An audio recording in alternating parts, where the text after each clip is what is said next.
When I just go through the motions, I'm sorry. When I just sang another song, take me back to where we started. I open up my heart to you.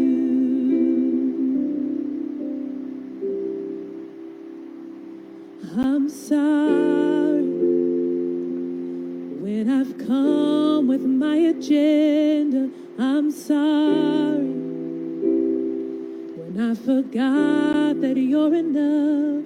Take me back to where we started. I open up my heart to you. I'm caught up in your presence. I just want to sit here at your feet. I'm caught up in this holy moment.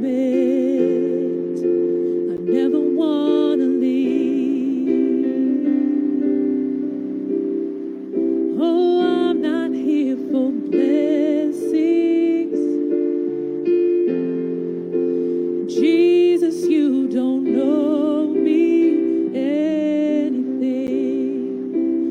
more than anything that you can do. I just want you. I just want you and nothing else, and nothing else, nothing else will do. I just want you and nothing else, and nothing else, nothing else will do.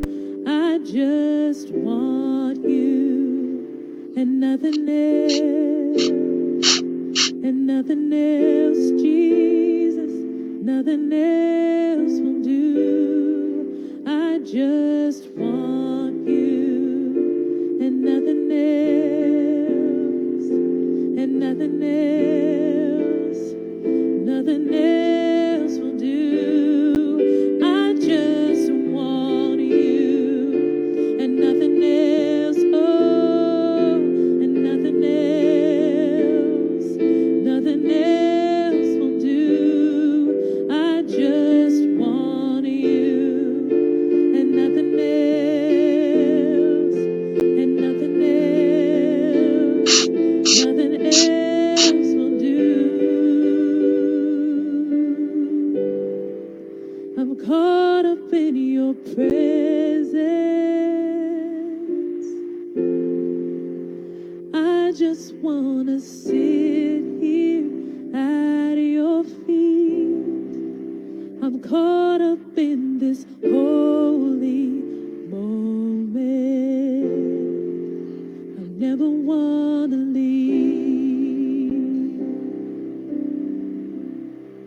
Oh, I'm not here for blessings. Jesus, you don't know me anything more than anything that you can do. I just want you.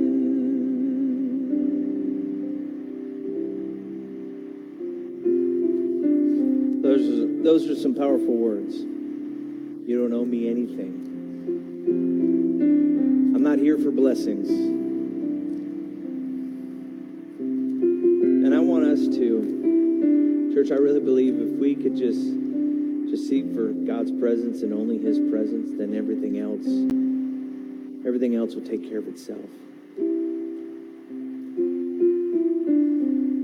So the Apostle Paul wrote in 1 Corinthians 11:23, he says, "For I received from the Lord what I also passed on to you. The Lord Jesus, on the night He was betrayed, took bread, and when He had given thanks, He broke it and said, 'This is my body, which is for you. Do this in remembrance of me.'" So this piece of bread, if you have your communion, there's a little the film on the top, just kind of take that off and you'll get to your bread a little easier. But this piece of bread right here, it's just bread. There's nothing special about this bread. It doesn't have any power to it, but it's about what happened on that cross.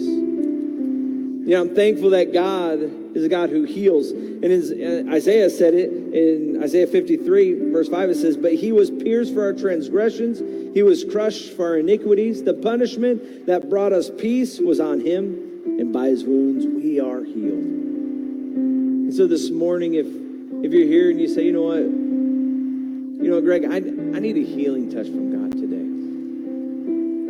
See, that's why he was on that cross. Wasn't on it for his kingdom, but it was for God's kingdom. And it was for our transgressions. And it says, by his wounds we are healed. By the wounds of Jesus that we are healed. So if you're here today and you say, you know what, I just need a healing touch. I just want you just to stand up. And I want to pray for you before we take our bread. If you just need a healing touch, I just want you to stand up. Just stand up, and I just want to pray for you. Thank you. Yeah, thank you. Yeah.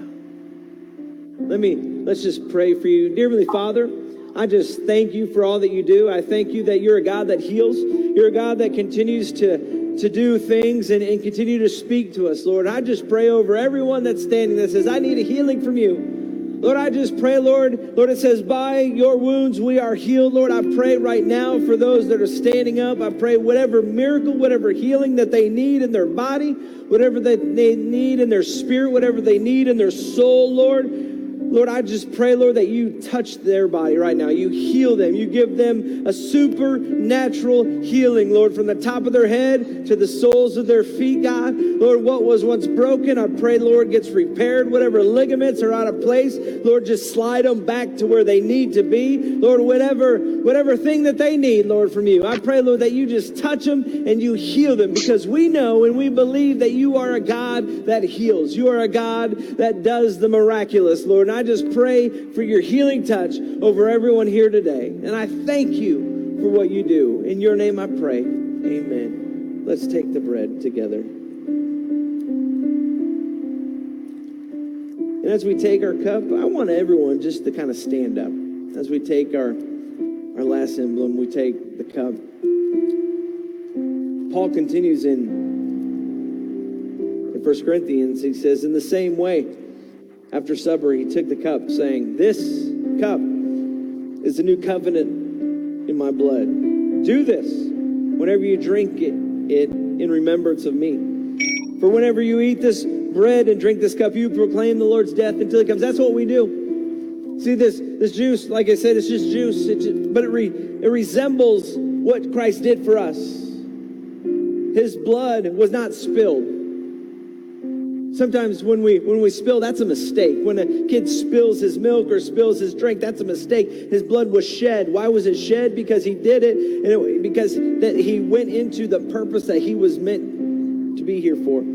His blood was shed because we are worth it. God loves you. God wants to forgive you of all of your sins. It doesn't matter what you've ever done, but God wants to forgive you. And so this morning, as we pray, I just ask that you just search your heart to say, God, is there anything that I need to give over to you? And if there is, I just want you just to simply say, Lord, forgive me. Heavenly Father, we take this cup. Lord, I thank you. Thank you, Lord, for the sacrifice. Lord, the sacrifice that you paid for all of us.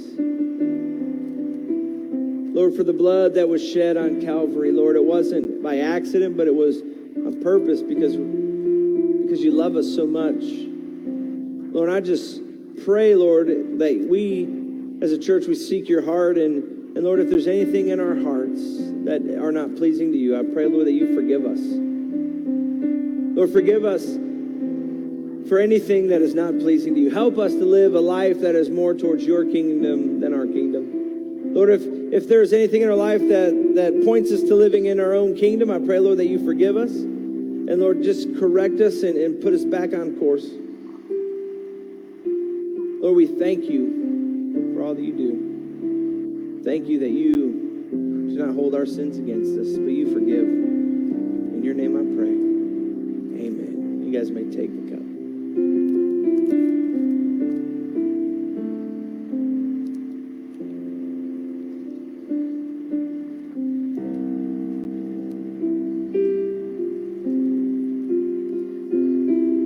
Let me just tell you that we love you. I love you. And I'm so glad that you're here today. And let me pray for you before we go, as we leave this place. Dearly Father, I thank you for all that you do, Lord. I pray a hedge of protection over everyone here today. Lord, I pray as we have spoken your word, Lord, we've wrapped up our series on prayer. Lord, help us not to forget, Lord, that prayer is still important. Lord, help us to seek you every day. Lord, help us to seek your kingdom rather than our own kingdom. Help us as a church all together to live with our hands open wide. Openly giving, openly helping, openly serving, giving up of our time, our talents, and even our finances, Lord. Lord, thank you that you've called us. Lord, thank you that you brought Tyler and Emily at a pivotal time in our church, and I thank you, Lord, for their friendship, and I thank you, Lord, that they help get us back to where we need to be. Lord, thank you for watching out for us as a church. Lord, even in sometimes our darkest times, Lord, that you have shown your grace and mercy. Lord, I thank you for that. I pray a hedge of protection over everyone. I pray a blessing over them. Help us all to experience your love and to point people to your kingdom. In your name I pray. Amen. I will see you guys on Wednesday. If not Wednesday, I'll see you on Sunday.